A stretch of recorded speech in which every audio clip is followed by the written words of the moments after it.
a commencé son ministère, il est sorti du désert rempli du Saint-Esprit.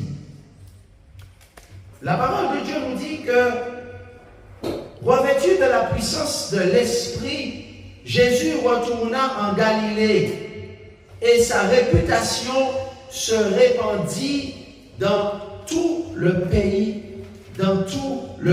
d'alentour. Jésus-Christ, rempli de la puissance de l'Esprit, a commencé son ministère et son ministère a été confirmé par Dieu lui-même, par le Père lui-même. La parole de Dieu nous dit que Jésus-Christ était inconnu de la majorité. Pratiquement personne ne connaissait son nom, Jésus de Nazareth. Il était un parfait inconnu. Lorsqu'il est arrivé en Galilée et que, après le coucher du soleil, eh bien, il a commencé à guérir des malades. Il a commencé par la belle-mère de Pierre qui avait une fièvre très forte et dangereuse qui l'a menacé et la fièvre l'a quitté. Et je dis amen à cela. À la suite de ça, la nouvelle s'est répandue un peu partout qu'il y a un jeune homme, il y a un jeune rabbi, un jeune maître qui a un pouvoir exceptionnel. Et c'est pourquoi, après le coucher du soleil, tous ceux qui avaient des maladies et qui étaient atteints de diverses infirmités ont été amenés à Jésus. Et Jésus leur a imposé les mains et il les guérit. Alléluia. La parole de Dieu nous dit dans l'évangile de Luc au chapitre 4 et au verset 41 qu'on n'avait jamais vu une telle chose. On n'avait jamais vu une telle puissance à travers un rabbi. Parce que la Bible nous dit que même les démons étaient chassés. Alléluia.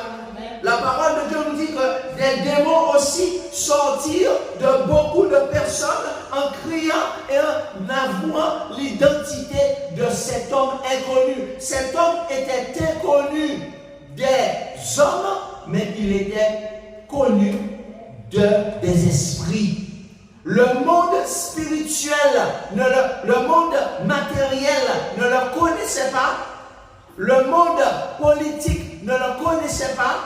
Mais le monde le plus important, le monde le plus puissant, le monde spirituel, à travers cette apparence d'un noble Galiléen, un homme qui n'était pas riche, un homme qui ne faisait pas partie de l'élite, mais pourtant le monde spirituel voyait au travers de son apparence simple, au travers de son apparence modeste, il savait son identité parce qu'il est écrit dans Luc chapitre 4 et au verset 41, les démons sortaient de beaucoup de personnes et en criant et disant, tu es le Fils de Dieu. Tu es le Fils de Dieu. Mais Jésus les menaçait et ne leur permettait pas de parler parce que les démons savaient qu'il était le Christ. Alors, chers amis, la nouvelle s'est répandue qu'il y avait un maître qui chassait les démons et qui guérissait les malades. Et ne voilà-t-il pas qu'une foule de personnes se mirent à sa recherche? Parce que nous savons bien qu'il y a beaucoup de malades. Nous savons pertinemment qu'il y a beaucoup de gens qui sont atteints du cancer. Nous savons pertinemment qu'il y a beaucoup de gens qui sont atteints de la lèpre. Nous savons pertinemment qu'il y a beaucoup de gens qui sont tourmentés par le démon. Alors Jésus, rempli de cet amour et de cette compassion pour l'humanité, pour les hommes souffrants, Jésus dit à ses disciples, il faut que j'annonce aux autres villes la bonne nouvelle du royaume de Dieu. Car c'est pour cela que j'ai été envoyé. Jésus a montré la grandeur son amour pour la race perdue, pour l'humanité. Et il a dit, je ne veux pas me contenter de rester à Capernaum, parce que ce n'est pas Capernaum seulement qui a besoin de moi. Alléluia. Jésus a dit, je ne vais pas me contenter de rester seulement dans ce village. Oui, j'ai guéri des gens dans ce village, mais il y a d'autres villages qui ont besoin de moi. Alors, la Bible nous dit que Jésus a parcouru encore d'autres villes et il a annoncé la bonne nouvelle du royaume de Dieu. C'est-à-dire que la bonne nouvelle que désormais le royaume des ténèbres est menacé parce que le roi des rois, le Seigneur des seigneurs, Jésus-Christ est incarné, il s'est fait homme et il est venu pour délivrer ceux qui sont captifs des chaînes de Satan et du péché. Jésus prêchait dans toutes les synagogues de Galilée et alors que Jésus se trouvait auprès d'un grand lac, le lac de Génézareth, une foule importante s'est pressée autour de lui pour entendre la parole de Dieu. Et là, Jésus a vu 2 barques d'où il y avait des pêcheurs qui étaient descendus pour laver leurs filets. Jésus a demandé de monter sur l'une de ces barques qui appartenait à un certain Simon, fils de Jonas. Simon, il lui demanda de s'éloigner un peu de terre. Puis Jésus s'assit dans cette barque pour enseigner la foule. Jésus, aujourd'hui encore, par amour pour nous, alors qu'il est retourné au Père, il envoie ses serviteurs qui sont à la recherche de Simon, qui sont à la recherche de Jacques, de Jean, pour les appeler par amour pour eux à entrer dans son royaume. Alors Jésus, il eut cessé de parler à la foule et il dit à Simon, Simon, avance en pleine eau et jetez vos filets pour pêcher. Simon lui répondit, mais maître, nous avons travaillé toute la nuit sans rien prendre. Mais sur ta parole, je jetterai le filet. Chers frères et sœurs, il faut comprendre que Simon, qui sera surnommé Pierre, a été l'un des premiers que Jésus va appeler dans son royaume. Lorsqu'il commença son ministère, il va l'appeler à le suivre. Il va l'appeler à entrer dans le royaume de Dieu. Et Simon ne connaît pas personnellement Jésus, mais Simon fait partie de ceux qui ont entendu la puissance de ses miracles et la puissance de sa doctrine, parce que il se répétait aux alentours que on était frappé de sa doctrine parce que Jésus parlait avec autorité. Luc chapitre 4 et au verset 32. On était frappé de sa doctrine car il parlait avec autorité. Avec quelle autorité parlait-il? Avec l'autorité du Saint-Esprit. Alléluia. En effet, Jésus avait reçu le Saint-Esprit lors de son baptême. Donc, ceux qui l'entendaient étaient transpercés par sa doctrine. Et Simon, curieux de ce jeune rabbi, ce nouveau maître qu'il ne connaissait pas vraiment, Simon est un marin pêcheur professionnel, un homme expérimenté, et il a pêché toute la nuit. Toute la nuit, il a pêché sans rien attraper.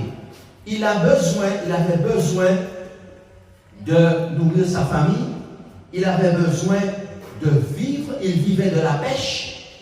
Et ne voilà-t-il pas que ce jeune rabbin, qui n'est pas un pêcheur professionnel, puisque professionnellement c'est un charpentier, lui dit, écoute, avance en pleine eau et jette ton filet.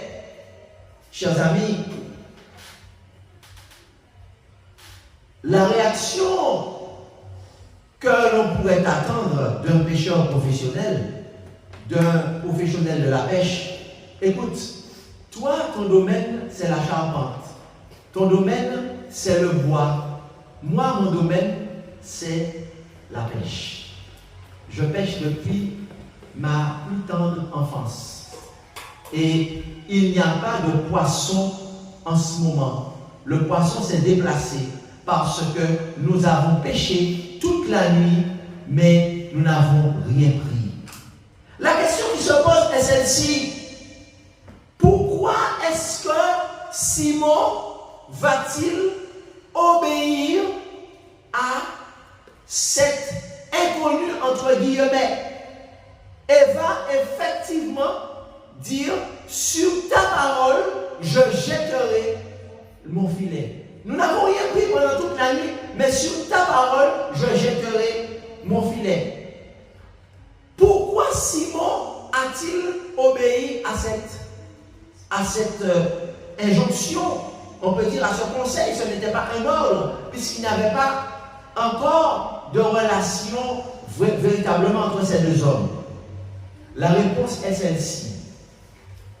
Jésus, rempli du Saint-Esprit, exprimait par sa personne, par son charisme, par son aura, un amour qui était irrésistible pour cet homme. Un amour qui s'appelle l'amour de Dieu. L'amour divin. L'amour de Dieu touchait le cœur de Simon et Simon sentait que cet homme-là ne le jugeait pas. Lui, le rude pécheur qui savait dire des gros mots, qui savait frapper quand il était en difficulté, qui savait se défendre physiquement et verbalement, mais il voyait un homme qui pour la première fois ne le jugeait pas. Ne jugeait pas sa grossièreté, ne jugeait pas ses tendances à la violence, son impétuosité naturelle et son franc-parler de marin pêcheur, mais qui le regardait pour ce qu'il était, c'est-à-dire un enfant de Dieu. Voyant dans les yeux de cet homme quelqu'un qui ne le jugeait pas, voyant dans les yeux de cet homme un amour parfait et voyant manifestement une puissance surnaturelle qui avait guéri des malades et chassé des démons, il a dit, sur ta parole, je jetterai le filet. Puis Pierre était accompagné de ses deux amis, ses deux associés dans l'entreprise de pêche, qui étaient Jacques et Jean, les deux frères. Jacques et Jean, deux frères, et Pierre leur ami. Alors ils ont pris le filet qui était lourd et ils l'ont jeté dans l'eau.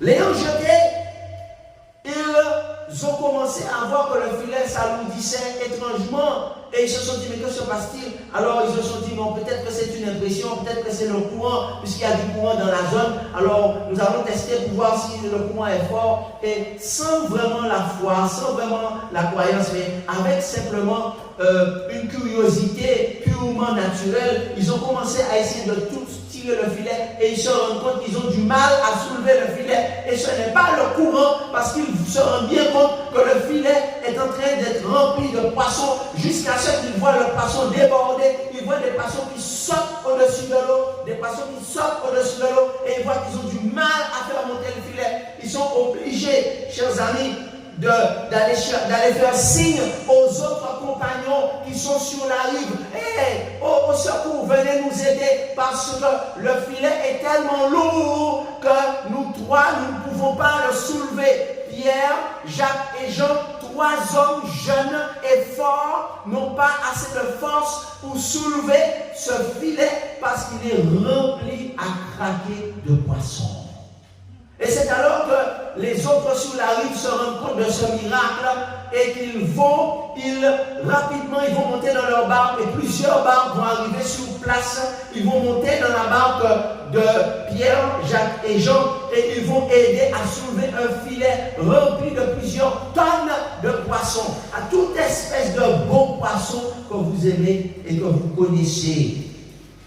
Chers frères et sœurs, il y avait tellement de poissons dans le filet qu'il a fallu 2 barques pour pouvoir remplir, pour pouvoir récupérer le poisson. Et la Bible dit que les barques enfonçaient, que les barques s'enfonçaient dans l'eau tellement elles étaient remplies de poissons.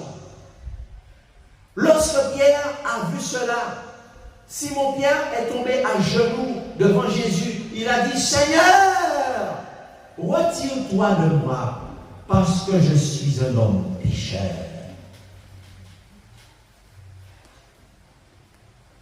À ce moment-là, l'épouvante l'avait saisi, lui et tous ceux qui étaient avec lui, à cause de la pêche qu'il avait faite. Il en était de même de Jacques, de Jean, fils de Zébédée, les associés de Simon. Alors Jésus dit à Simon, ne crains point, désormais tu seras pécheur d'hommes. Amen. Et ayant ramené les barques à terre, ils laissèrent tout et le suivirent. Chers frères et sœurs, qu'est-ce que Jésus a voulu montrer à ces hommes ce jour-là?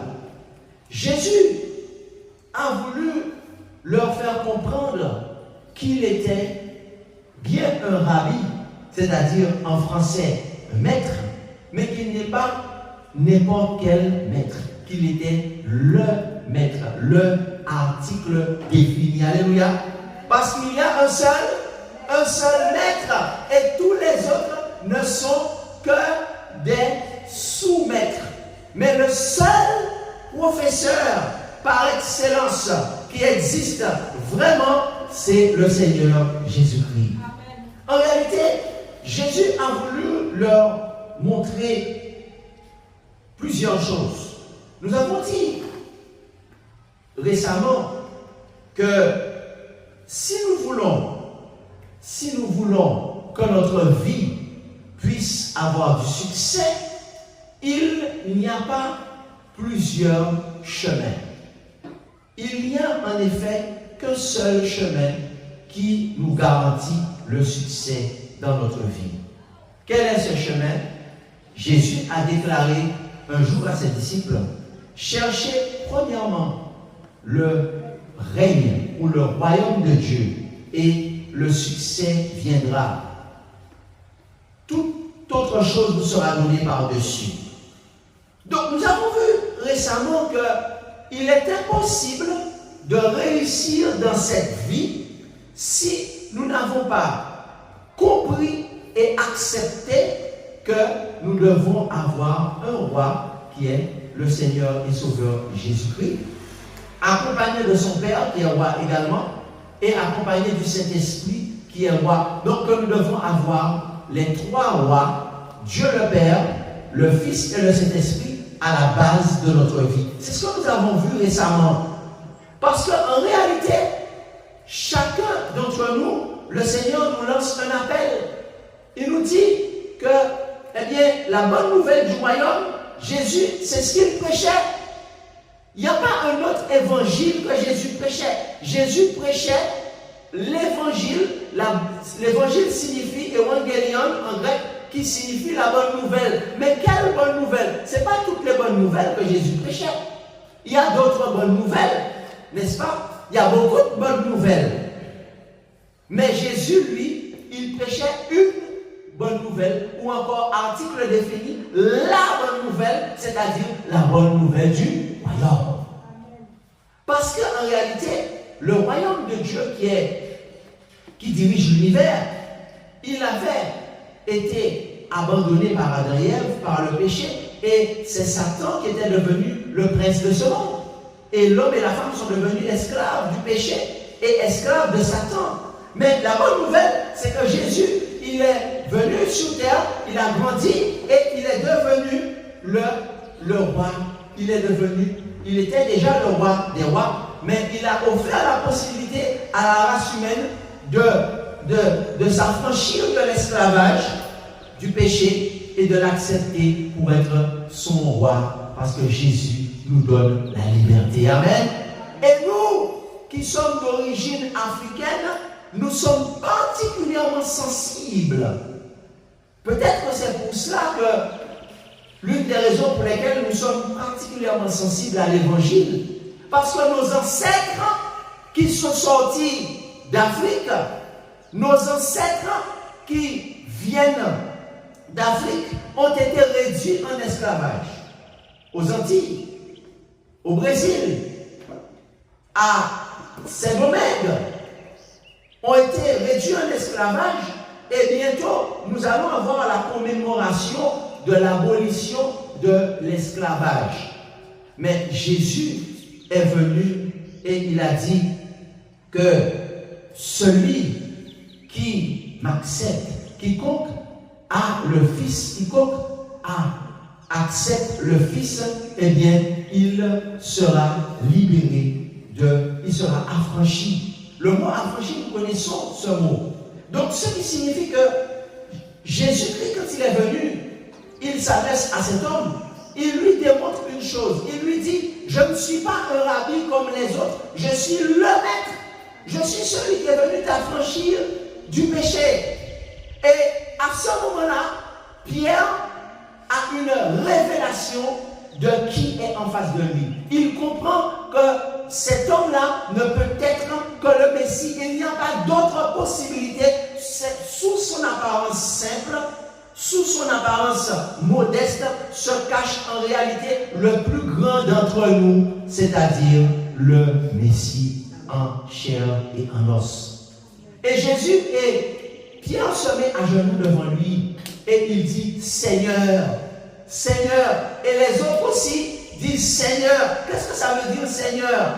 Seigneur, en grec ici, ça veut dire le maître. C'est toi qui es le maître, c'est toi qui es Dieu. Il n'y a que Dieu qui peut faire une telle chose. Alors que nous savons que c'est un miracle qui vient de se produire. C'est quoi un miracle? Un miracle, ça veut dire quelque chose qui déroge aux règles de la nature. Nous sommes habitués avec la nature, nous sommes habitués avec la pêche, nous sommes des pêcheurs, marins pêcheurs professionnels et nous savons qu'à cet endroit-là, il n'y a pas de poisson parce que nous l'avons expérimenté toute la nuit, nous avons essayé et nous avons compris que eh bien, la lune n'est pas bonne, peut-être que le poisson s'est déplacé et qu'il nous faut attendre encore quelques jours, mais le Seigneur a dit, mettez votre filet là et je vais vous montrer qui je suis. Et là, nous reconnaissons que tu es le Seigneur. Amen. Amen. Donc, le royaume de Dieu est une école. Et dans cette école, il y a deux types de personnes. Quels sont les deux types de personnes qu'il y a dans une école? Il y a les bons élèves et il y a les mauvais élèves. Le mot disciple veut dire un élève. Comment faire pour faire partie des bons élèves? Jésus, ce jour-là, va leur enseigner 3 leçons. La première leçon que Jésus va leur enseigner, c'est que sans le maître, ils ne peuvent rien faire. Jésus va leur dire plus tard, quelques mois plus tard, sans moi, vous ne pouvez rien faire. Parce que dans la conversation avec Simon, Jésus lui a dit, avance en pleine eau et jetez vos filets pour pêcher. Simon lui a dit, mais maître, nous avons travaillé toute la nuit, sans rien prendre. Ça veut dire que tu peux passer des heures à travailler. Tu peux passer des jours à travailler. Tu peux consulter les meilleurs experts. Aujourd'hui, nous avons un outil formidable qui s'appelle l'IA. Tu peux utiliser l'intelligence artificielle et pourtant, tu vas connaître l'échec assuré. Je répète, Tu peux consulter les meilleurs spécialistes. Tu peux voir les meilleurs médecins. Tu peux avoir les meilleurs avocats. Tu peux te payer les meilleurs professeurs. Mais ton problème est voué à l'échec assuré, Simon Pierre, si tu n'as pas compris que sans Jésus, tu ne peux pas réussir. Et je dis amen à cela. Sans Jésus, tu ne peux pas réussir. Il faut accepter que Jésus soit le roi de ta vie. Parce que c'est lui seul qui a reçu quoi? C'est lui seul qui a reçu l'autorité. Quand il est écrit dans Luc chapitre 4, au verset 32, qu'on était frappé de sa doctrine, car il parlait avec autorité. Chers amis, nous sommes habitués avec dunamis dans la Bible, c'est-à-dire la puissance miraculeuse, mais nous avons parfois une ignorance concernant exousia. Exousia en grec veut dire quoi? Veut dire l'autorité, le statut social. Jésus, bien qu'il avait une apparence modeste et simple, qui traduit bien sa nature, parce que la parole de Dieu nous dit que Jésus est saint, où Jésus marchait dans la sainteté, et nous savons que la sainteté a pour synonyme la modestie. Jésus avait une apparence modeste. Jésus n'avait pas des choses sur lui qui trahissaient son haut niveau social, n'est-ce pas? Non, Jésus était d'une apparence sainte. Pourtant, c'est lui qui avait reçu le plus d'autorité. Luc chapitre 4, verset 32, il parlait avec autorité. Il avait quelle autorité? L'autorité du roi. Il avait une autorité royale. Quand il parlait, on sentait que c'était le roi qui parlait. Pourquoi? Parce qu'il avait reçu le Saint-Esprit. Amen. Donc, chers amis, tu peux avoir l'intelligence artificielle de ton côté et échouer au baccalauréat. Tu peux consulter l'intelligence artificielle et échouer à la licence, échouer au master, échouer dans ton examen, dans ton CAP, dans ton BTS. Parce que si tu n'as pas compris que tu as besoin d'avoir le roi comme le roi de ta vie, eh bien, malheureusement, tu es voué à l'échec parce que Jésus a déclaré, sans moi, vous ne pouvez rien faire. Qui était un plus grand professionnel que Pierre dans la pêche? Qui était plus expérimenté que Jacques et Jean dans la pêche? Qui connaissait les techniques de pêche mieux que Pierre, Jacques et Jean? Qui connaissait la météo plus que Pierre, Jacques et Jean? Qui connaissait le poisson? Qui connaissait le matériel de pêche plus que Pierre, Jacques et Jean? Et pourtant, ils n'ont rien pêché parce qu'ils n'avaient pas encore accepté Jésus comme roi de leur vie. Amen. Donc la première leçon que Jésus apprend à Pierre, Jacques et Jean qui n'étaient pas encore ses disciples, c'est sans moi, vous ne pouvez rien faire. Sans moi, dis à ton voisin, sans Jésus, tu ne peux rien réussir. Si Jésus n'est pas le roi de ta vie, c'est l'échec assuré. Prends Jésus comme roi de ta vie et c'est le succès garanti. Oui, chers frères et sœurs, c'est la première leçon que Jésus enseigne dans l'école du royaume de Dieu. La première leçon.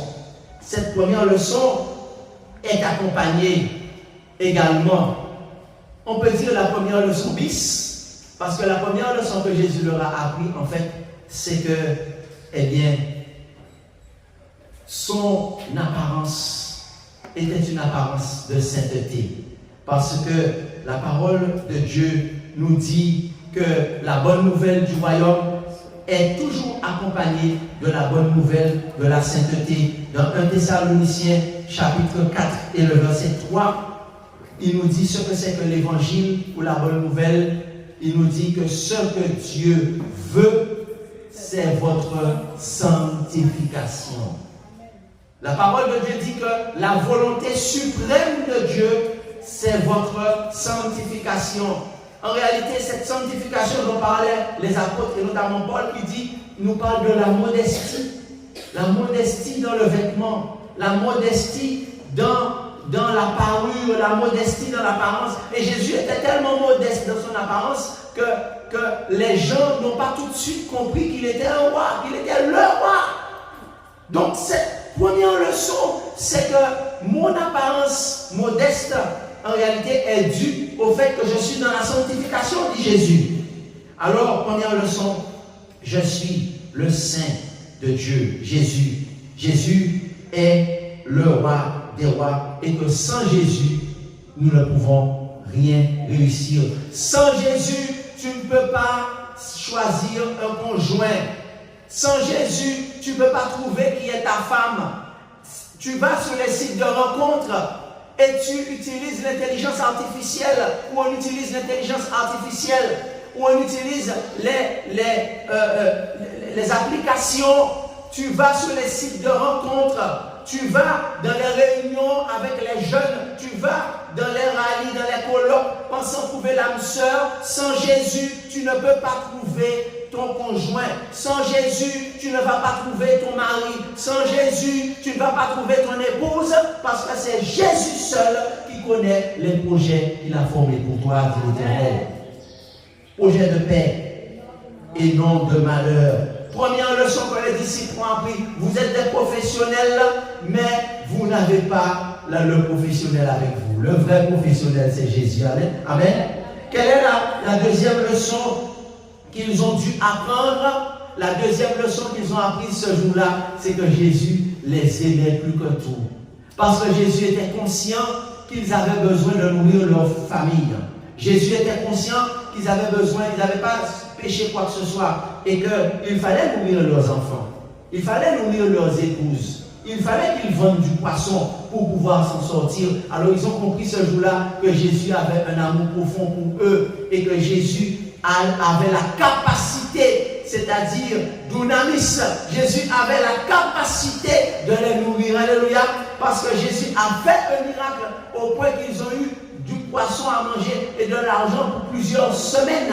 Et leurs familles ont été bien nourries. Voilà la deuxième leçon qu'ils ont apprise. Ils ont appris qu'ils devaient faire confiance à Jésus parce que Jésus les aimait et que Jésus était capable de prendre soin d'eux. C'est pour ça que Pierre a dit, nous n'avons rien péché toute la nuit, mais sur ta parole, je jetterai le filet. La troisième leçon qu'ils ont appris, c'est que désormais, ils ne devaient plus être conduits par la parole des hommes, mais c'est sur ta parole que je jetterai le filet. La troisième leçon qu'ils ont apprise, c'est qu'ils devaient être conduits par la parole, c'est-à-dire qui est la parole?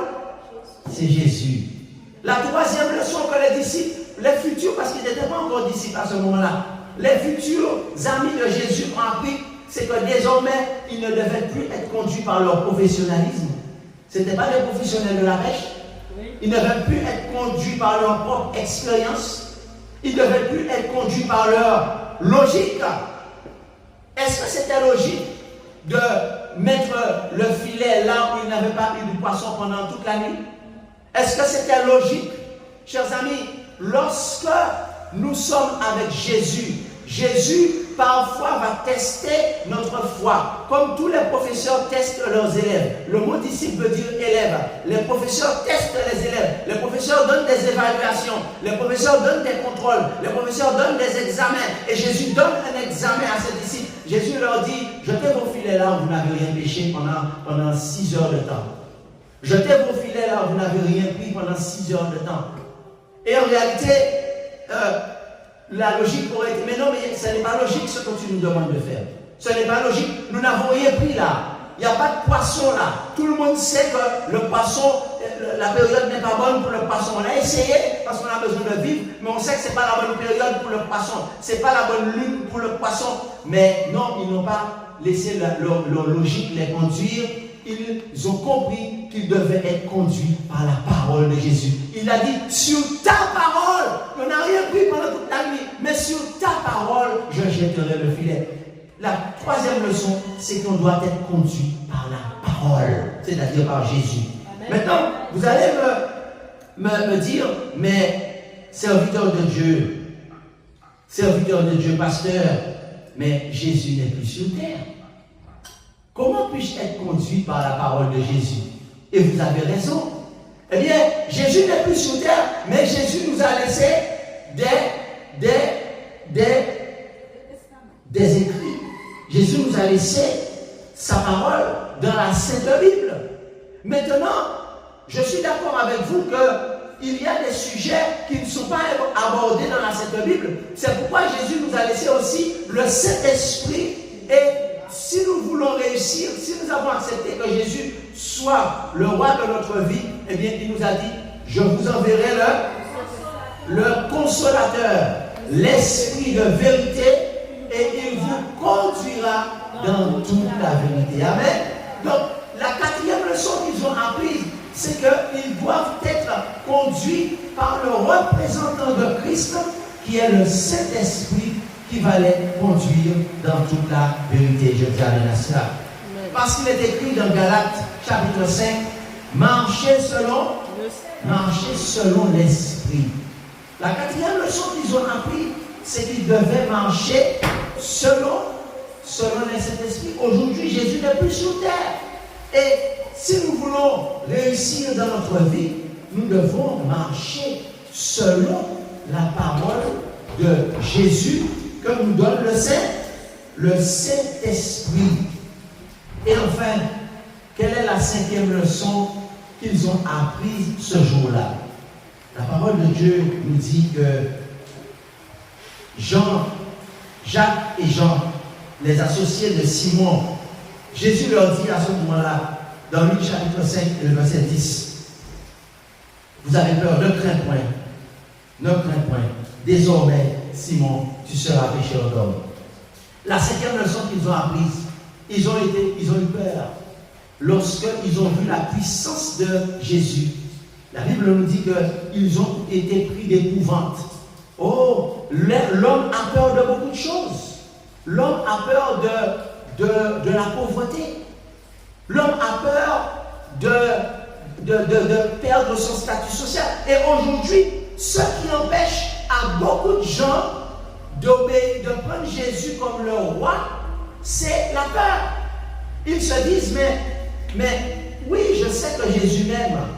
Oui, je sais que Jésus me veut du bien. Je sais que Jésus veut me sauver. Mais si j'accepte Jésus comme mon sauveur et Seigneur, eh bien, je risque de perdre mon emploi. Et j'ai une épouse à prendre soin. J'ai des enfants qui sont à l'école que je dois élever. J'ai des factures que je dois payer chaque mois. Si j'accepte Jésus dans ma vie et que je deviens honnête, parce que quand j'accepte Jésus, automatiquement, je sais que je dois changer de vie. Je dois arrêter les magouilles. Il y en a certains qui se disent que je n'ai pas le choix. La vie est tellement difficile que je suis obligé de faire des magouilles. D'ailleurs, il y a même des expressions, n'est-ce pas? Des expressions pour dire qu'on doit apprendre à se débrouiller, n'est-ce pas? À malin et demi. J'ai entendu cette expression un jour. À malin et demi, n'est-ce pas? Ou bien en créole, chez nous on dit débrouilla pas péché. Débrouilla pas péché. Donc, si j'accepte Jésus, eh bien, je serai obligé d'arrêter de faire des brouillards. Je serai obligé d'arrêter de faire des magouilles. Je serai obligé d'arrêter de tricher. Parce que Jésus, il est droit, il est dans la sainteté. Et est-ce que je vais pouvoir m'en sortir? Parce que j'ai des enfants à élever. Parce que j'ai des factures à payer chaque mois. Eh bien, cette histoire répond à notre question. Jésus a dit à Jacques, à Jean, à Simon, ne craignez point, n'ayez pas peur, parce que regardez ce que j'ai fait. Dans un endroit où il n'y avait pas de poisson, j'ai envoyé miraculeusement du poisson pour que vous puissiez non seulement être nourris pendant plusieurs semaines, mais que vous puissiez nourrir votre famille et que vous puissiez dégager un bénéfice suffisant pour avoir de l'argent pendant plusieurs mois. Ça veut dire, j'ai la capacité d'unamis, j'ai la capacité de prendre soin de toi. Tu n'auras pas besoin de faire des brouillards. Tu n'auras pas besoin de faire des magouilles. Tu n'auras pas besoin de rentrer dans l'illégalité. Tu n'auras pas besoin de faire l'illégalité pour pouvoir t'en sortir. Parce que je suis Jésus et la terre m'appartient. Voilà pourquoi il a dit ne crains point. La 5e leçon, apprends à ne pas avoir peur d'accepter Jésus comme ton sauveur. Il y a une femme qui dit, oh oui, j'aurais aimé accepter Jésus, mais je vis dans le concubinage. C'est un homme qui paie mon loyer. Il y a une autre qui dit, mais c'est un homme marié qui paye mon loyer. C'est un homme marié qui fait des courses pour moi. C'est mon amant. Et si j'accepte Jésus, qui va faire les courses pour moi? Je n'ai pas de papier dans le pays. Je ne peux pas travailler. J'ai des enfants à m'occuper. Et c'est cet homme marié qui paye mon loyer. C'est cet homme marié qui fait une petite course et qui permet à mes enfants de manger. Le Seigneur Jésus te dit, ici, ne crains point. Ça veut dire quoi, ne crains point? Qu'est-ce que ça veut dire? N'aie pas peur! N'aie pas peur! Parce que je suis Jésus et je suis un Père responsable. Répète, Jésus est un Père responsable. Jésus est un Dieu responsable. Jésus sait prendre soin de ses enfants.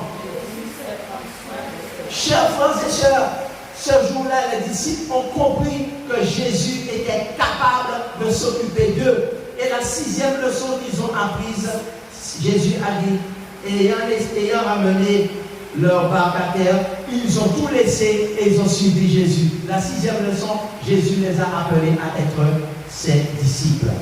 Jésus les a appelés à être ses disciples. Ça veut dire à le suivre. Jésus ne les a pas appelés à entrer en religion. Remarquez bien, Jésus ne les a pas appelés à rentrer dans une fraternité quelconque. Jésus les a appelés à le suivre. Amen. Jésus leur a dit, désormais, vous serez pécheurs d'hommes. Amen. Qu'est-ce que ça veut dire?